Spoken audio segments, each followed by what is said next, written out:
Okay, now we're going to trim our quilt down to match our template. So my quilt has been pieced and quilted.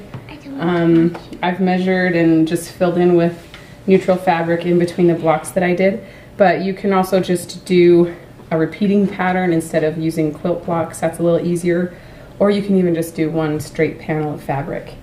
So this is the quilt template that I'm using, and what I do is just lay it out, and you want to make sure that this is flush with each other, and then you also want to pin it in just a few places. I don't pin it right next to the template because I'm going to move this back just a little bit for my actual cut, but I placed a pin in the center and then down by the little foot flap so that I would know that it was roughly the right size.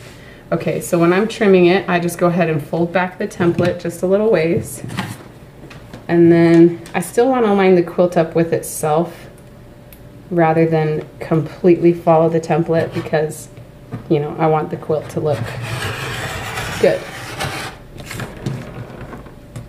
All right.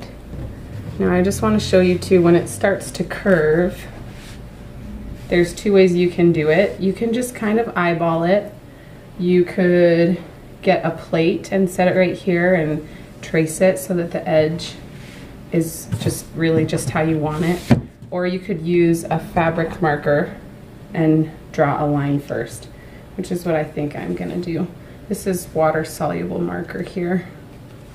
I'm gonna put my template so it's really close. Just gonna follow kind of the natural way this quilt would go.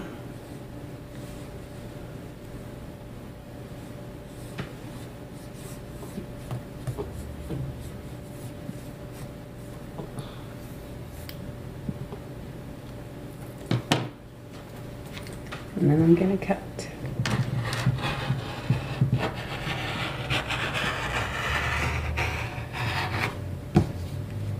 Okay, so when I'm doing the other side, what I'll probably do is just fold my quilt in half, and I'll just use this now as my guide for the other side. Either trace it or cut right along it, just so that your quilt looks symmetrical. Then you can see we're getting closer to the bottom of the quilt now. So it's getting narrower and narrower, and I'm just going to follow that same pattern. Here's the very bottom. This is where the foot flap is.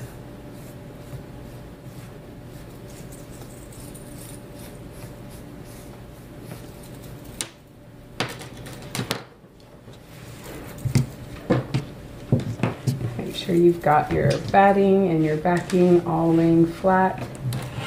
I'm going to make you a cut.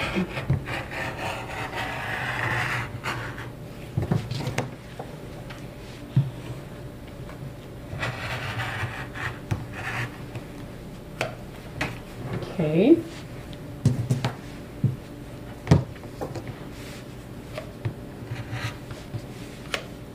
All right, so I'm just going to keep doing that all the way around.